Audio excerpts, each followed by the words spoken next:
எனக்கு கூட ரொம்ப ஆசை. அந்த ஆசை இப்போ விஜய் ஒரு படமாவது அவரோட பண்ணணும் அப்படின்னு நான் ஆசைப்பட்டேன். அவரும் ஆசைப்பட்டார்னு நினைக்கிறேன். அது சங்கர் ஒரு மலையாளத்துலலாம் அவர் நிறைய பெரிய டிஸ்ட்ரிபியூட்டர் தமிழில் படம் எடுக்கிறேன்னு சொல்கிறாரு. நீ அவரை போய் பாரு, உனக்கு வாய்ப்பு கொடுக்குறேன்னு சொல்கிறாரு அப்படின்னு சொல்கிறேன். இல்லை சார், நான் இப்போ போகல, நான் இன்னும் கற்றுக்கணும், எனக்கு இன்னும் பேஸ்மெண்ட் வேணும் அப்படின்னு சொல்லி 17 படங்கள் என்கிட்ட வேலை செஞ்சுட்டு ஒரு டைரக்டராக போகிறார். ஃபவுண்டேஷன் வேணும் நமக்கு. இயக்குனர்களுக்கு அது இப்போத்த வேண்டாம், சில உண்மைகள் சிலருக்கு வலிக்கும், அது வேண்டாம். எல்லாருக்கும் வணக்கம். பெரிய பெரிய டைரக்டர்ஸ்லாம் இருக்கிறீங்க, ப்ரொடியூசர்ஸ்லாம் இருக்கிறீங்க.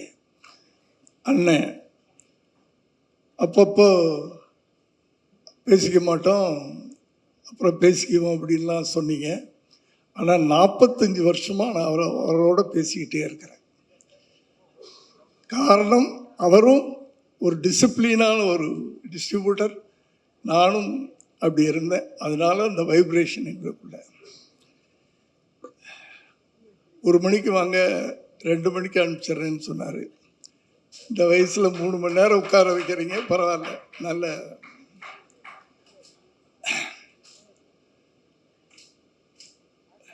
சார், எனக்கு நான் என்ன 83 வயசு. அதனால் அந்த பழைய படங்கள், ஸ்ரீதர்னு ஒரு டைரக்டர் இருந்தார். ஏன்னா நான் ஒரு டைரக்டர், அதனால் எப்போவுமே இந்த டைரக்டருங்களுக்கு ஒரு மரியாதை கொடுப்பேன். எனக்கு ரொம்ப ஒரு மானசீகமான குருவாக நான் அப்போ நினச்சிக்கிட்டு இருந்தேன் ஸ்ரீதர். அதற்கு பிறகு இந்த காலகட்டத்தில் பாலு மகேந்திரா சார், அவர் நான் டைரக்டர்னு சொல்ல மாட்டேன், அவர் ஒரு கவிஞர், ஒரு கவிதை தான். அவர் படங்கள் பூரா ஒரு கவிதையாக இருக்கும். அதில் கற்பனையே, எனக்கு தெரிஞ்ச கற்பனையாக இருக்காது. ஒரு நடைமுறை வாழ்க்கையில் ஒரு காதல் எப்படி இருக்கும், உண்மையான காதல். நான் அப்பத்த காதலை பற்றி சொல்லிக்கிட்டு இருக்கேன். அப்படி ஒரு பாலு மகேந்திரா. அதுக்கு பிறகு எனக்கு பிடிச்சமான டைரக்டர் வெற்றி சார். ஆனால் என்ன, அவங்களோட 2 பேருக்கும் வித்தியாசம் அப்படின்னா, அவர் ஒரு சாஃப்டான பாலு மகேந்திரா சார் ஒரு சாஃப்டான கதைகள், ஒரு அப்படி இருக்கும், அப்படி தெளிந்த நீரோடை மாதிரி. ஆனால் அவர்கிட்ட இருந்தவர், அவருடைய பாதிப்பே இல்லாமல் எடுத்த உடனே ஒரு அதிரடியான ஒரு படங்களை, அதே மாதிரி ஆனால் நடைமுறையில் வாழ்கின்ற மனிதரை பார்க்குற மாதிரியே இருக்கும் இவர் படங்களை பார்க்கும்போது. எனக்கு கூட ரொம்ப ஆசை. அந்த ஆசை இப்போ விஜய் ஒரு படமாவது அவரோட பண்ணணும் அப்படின்னு நான் ஆசைப்பட்டேன்.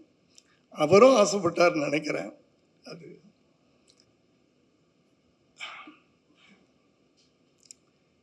அவர்கிட்ட 15 வருஷம் ஒருத்தர் இருந்திருக்காரு. நிச்சயமாக அந்த பாதிப்பு இல்லாமல் எப்படி? இதில் ஆச்சரியப்படுறதுக்கு ஒன்றுமே இல்லை. இந்த படத்தை பார்த்த உடனே நீங்கள் வெற்றி அசிஸ்டண்ட்டா கரெக்ட் அப்படின்னு சொன்னாங்க எல்லாரும். நான் படம் பார்க்கல. நிச்சயமாக அந்த பாதிப்பு இருக்கும்.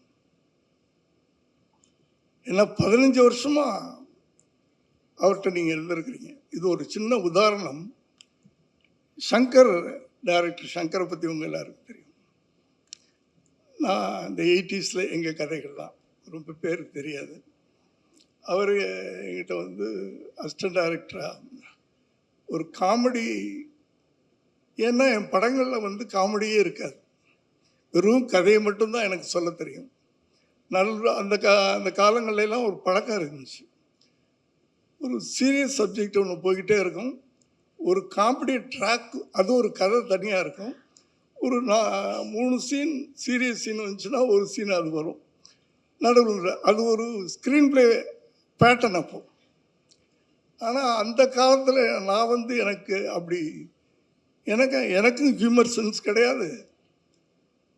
கதைகள் மட்டும் இதான் கதை, இதான் கண்டென்ட், அதை மட்டும் தான் சொல்ல தெரியும். அப்படியே சொல்லி ஜெயிச்சிட்டேன். அது அது வேற விஷயம். அது மற்றவங்கள்ட்ட வித்தியாசப்பட்டதுனால. காரணம் என்னன்னா, அந்த எதுக்காக சொல்ல வர்றேன் அப்படின்னு சொன்னால், படைப்பாளிகள் இயக்குனர்களை நான் ரொம்ப பெருமையாக சொல்லுவேன். யூ கேன் கிரியேட் அந்த கேரக்டர், கதாபாத்திரங்களை நம்ம படைக்கிறோம். படைப்பாளிகள்னு சொல்வேன். கடவுள் மாதிரி மனுஷனை படைச்சான்னு சொல்லுவாங்க. அது மாதிரி நம்ம கதாபாத்திரங்களை படைக்கிறோம். அந்த கதாபாத்திரத்தில் நம்ம எப்படி அந்த கதாபாத்திரை உருவாக்குறோம். அதில் யார் நடித்தாலும் அவன் ஹீரோ ஆகணும். அப்படி இருக்கணும் அந்த கதாபாத்திரத்தின் தன்மைகள். அது சார்ட்டை நான் ரொம்ப ரசிப்பேன். ஒரு நடிகனாக பார்க்க முடியாது. யார் சொன்னாங்கல்ல, நான் 3 நிமிஷம் பார்த்தேன், அதுக்கப்புறம் தான் கதைக்குள்ளே இன்வால்வ் ஆனேன்னு. அது அவருடைய இயற்கை. அவர் படம் பார்க்கும்போதே யார் நடிக்கிறா இல்லை ஹீரோவா அப்படின்றதெல்லாம் கிடையாது. அந்த கதாபாத்திரமாகவே பார்த்துக்கிட்டு இருப்போம். அப்படியாப்பட்ட ஒரு இயக்குனரிடமிருந்து சுரேஷ் சார் வந்திருக்கிறாரு. அவருக்கு என்னுடைய வாழ்த்துக்கள். திரும்பவும் சொல்கிறேன், as a directors we can create characters, we can create heroes. அது நான் பெருமையாக சொல்லிக்கிறேன் நான். அதனால் தம்பி அக்ஷய், உங்களுக்கு முதல் படமே என்ன, நான் அவரை பற்றி அப்புறம் சொல்கிறேன். ஒரு நல்ல டீம் கிடச்சிருக்கு, நல்ல இயக்குனர் கிடச்சிருக்கார். நான் சங்கரை பற்றி எதுக்கு சொல்ல வந்தேன் அப்படின்னு சொன்னால், அவர் என்கிட்ட ஒரு 17 படம் உதவி இயக்குனராக இருந்தார். இடையில குஞ்சு மோகன் ஒரு பெரிய ப்ரொடியூசர். அவர் இடையில ஒரு 5 படம் 6 படம் சங்கர்கிட்ட வேலை செஞ்ச பிறகு நாங்கள் 2 பேரும் வேளாங்கண்ணியில் மீட் பண்ணுவோம். சார், உங்கள் அசிஸ்டண்ட் யாராக இருந்தால் எனக்கு அனுப்புங்கன்னா ஒரு படம் பண்ணலான்னு ஆசைப்பட்றேன். சங்கர் ஒரு மலையாளத்துலலாம் ஒரு நிறைய பெரிய டிஸ்ட்ரிபியூட்டர் தமிழில் படம் எடுக்கிறேன்னு சொல்கிறாரு. நீ அவரை போய் பாரு, உனக்கு வாய்ப்பு கொடுக்குறேன்னு சொல்கிறாரு அப்படின்னு சொல்கிறேன். இல்லை சார், நான் இப்போ போகல, நான் இன்னும் கற்றுக்கணும், எனக்கு இன்னும் பேஸ்மெண்ட் வேணும் அப்படின்னு சொல்லி 17 படங்கள் என்கிட்ட வேலை செஞ்சுட்டு ஒரு டைரக்டராக போகிறார். அதுதான் அந்த அந்த ஃபவுண்டேஷன் வேணும் நமக்கு. இயக்குனர்களுக்கு அது இப்போத்த வேண்டாம், சில உண்மைகள் சிலருக்கு வலிக்கும், அது வேண்டாம். அந்த ஃபவுண்டேஷன் இருந்ததுனால நமக்கு லைஃப் ஜாஸ்தி இருக்கும். அடுத்தது இன்னைக்கு வெற்றி கிடைக்குது, ஈஸியாக வெற்றி கிடைக்குது. தம்பி, உங்களுக்கும் ஒரு பெரிய ப்ரொடியூசர் அப்பா, ஈஸியாக நீங்கள் சினிமாக்குள்ளே வந்துட்டீங்க. அதை தக்க வச்சுக்கிறது உங்களுக்கு ஒரு இன்விடேஷன், வெற்றியுடைய அசிஸ்டன்ட். இதை எப்படி தக்க வச்சுக்கிறது அப்படின்றது தான் நான் அதைத்தான் சொல்லணும்னு நினைக்கிறேன். மற்ற படத்தை பற்றி எனக்கு டிசிப்ளின் சார் லைஃப்பில் இந்த ப்ரொடியூசரை பற்றி சொன்னாங்க. அவர் எதுக்கு செலவு பண்ணணுமோ அதுக்கு செலவு பண்ணுவார். கணக்கு வழக்கெல்லாம் அப்படி பார்ப்பார், இப்படி பார்ப்பார். செல்லுமணி சார் சொன்னார், உடனே பில்லை எனக்கு இப்படி போட்டாங்க அப்படி போட்டாங்கன்னு. ப்ரொடியூசர்ஸ்னால் அப்படி தான் இருக்கணும். எதுக்கு செலவு பண்ணணுமே அதுக்கு செலவு பண்ணணும், எதுக்கு செலவு பண்ணக்கூடாதோ அனாவசியமாக செலவு பண்ணக்கூடாது. இத்தனை நாளில் ஒரு பட்ஜெட் போடுறோம், இது போடுறேன், ஒரு நடிகர் இதுக்குள்ளே படம் எடுத்தால் இவ்வளோக்கு நம்ம விற்கலாம், நமக்கு இவ்வளோ ப்ராஃபிட் வரும். இந்த கணக்கு தெரியாமல் இன்னைக்கு படம் எடுத்தால் ரொம்ப பேர் மாட்டிக்கிறாங்க. அதெல்லாம் அப்போல்லாம் வந்து படம் ஆரம்பிக்கும் போது அண்ணனுக்கு தெரியும், சுப்பிரமணிய அண்ணனுக்கு, இன்று ஆரம்ப விழா அப்படின்னு மேலே போடுவோம். ஃபுல் பேஜ் விளம்பரம் அப்போலாம் கொடுப்போம். மேலே வந்து இன்று படம் ஆரம்பம், கீழே வந்து இத்தனாம் தேதி ரிலீஸ். ஒரு 3 மாதமோ 4 மாதமோ கழித்து ரிலீஸ் டேட் போடுவோம். அந்த ரிலீஸ் டேட் ஒரு நாள் அப்படியும் போகாது இப்படியும் போகாது. அப்படி பல ப்ரொடியூசர்ஸ் இருந்தாங்க. அதனால தான் அவங்களாம் அத்தனை காலங்கள் நிலைக்க முடியுது. அதனால் அந்த டிசிப்ளின், டெடிக்கேஷன். நீ நடிக்கிறீன்னா உன்னை ஒப்படைச்சிட்ட, நீ டைரக்டர்கிட்ட ஒப்படைச்சிட்ட, சரண்டர் ஆயிடணும். அங்கே வந்து நான் வந்து லலித்துடைய பிள்ளை அப்படின்லாம் நடிக்க வந்துட்டியா, டைரக்டர்னு சொல்கிறார். உங்களுக்குன்னு சில இண்டிவிஜுவலாக ஒரு கிரியேட்டிவ், இது இப்படி பண்ணால் நல்லா இருக்குமா கேட்கலாம், அது தப்பு இல்லை. டைரக்டர் அது ஓகே, நீ பண்ணுன்னா பண்ணலாம். இப்படி அந்த டெடிக்கேஷன், டிசிப்ளினை நீங்கள் வச்சுக்கிட்டீங்கன்னா எதிர்காலத்தில், ஏன்னா வந்து என்ட்ரி ஈஸியாக கிடைச்சிரும் உங்களுக்கெல்லாம். ஏன்னா அவர் எப்படி வேணாலும் படம் எடுக்கலாம், எவ்வளோ வேணாலும், ஏன்னா அவ்வளோ சம்பாதிச்சு வச்சுட்டார் இந்த ஷார்ட் டைமில். புரியுதா? ஆனால் அதை நீங்கள் எப்படி தக்க வச்சுக்க போகிறீங்க அந்த வெற்றியை, அதை புரிஞ்சுக்கங்க. அடுத்தது லலித் சார், அவர் சொன்னார், அவரை வந்து எத்தனையோ வருஷங்களுக்கு முன்னாடி என்னுடைய மண்டபத்தை லீஸ் எடுக்கிறதுக்காக வந்தார். அப்போ சுப்பிரமணியன் எனக்கு ஃபோன் பண்ணி சொல்கிறார்,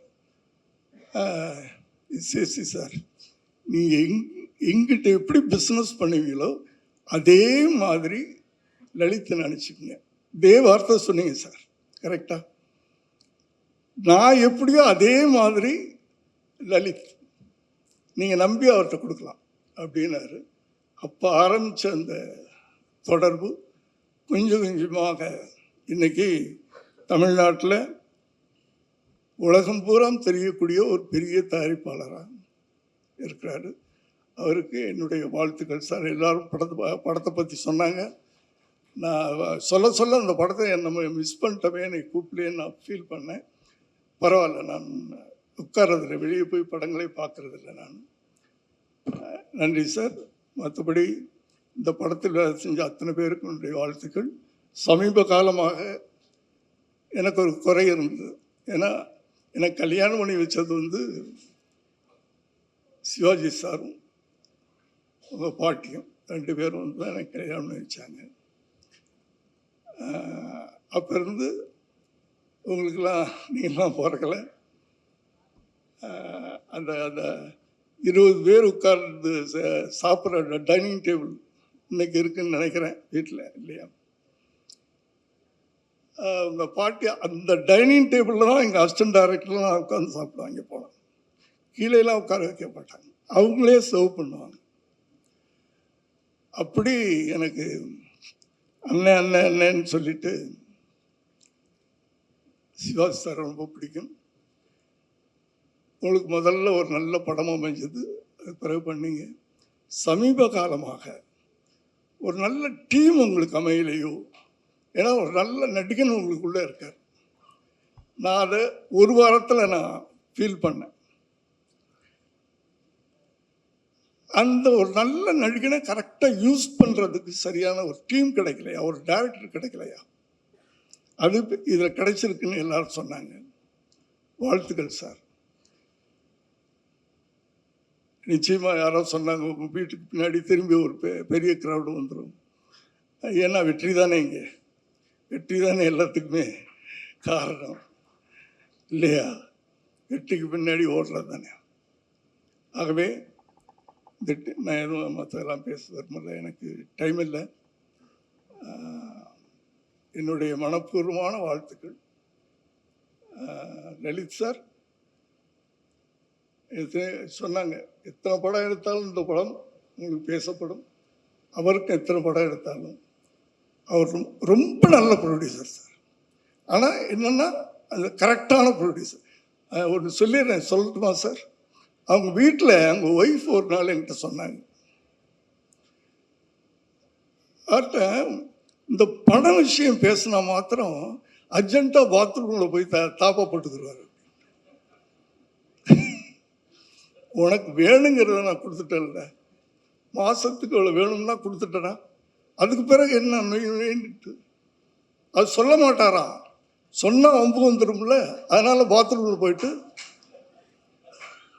ஒரு அரை மணி நேரம் கழிச்சு தான் வெளியே வருவாராம். இதுக்குள்ளே அவங்க மறந்துடுவாங்க என்ன எதுக்கு நம்ம. அப்படியாப்பட்ட ஒரு நல்ல ஃபேமிலி மேன்.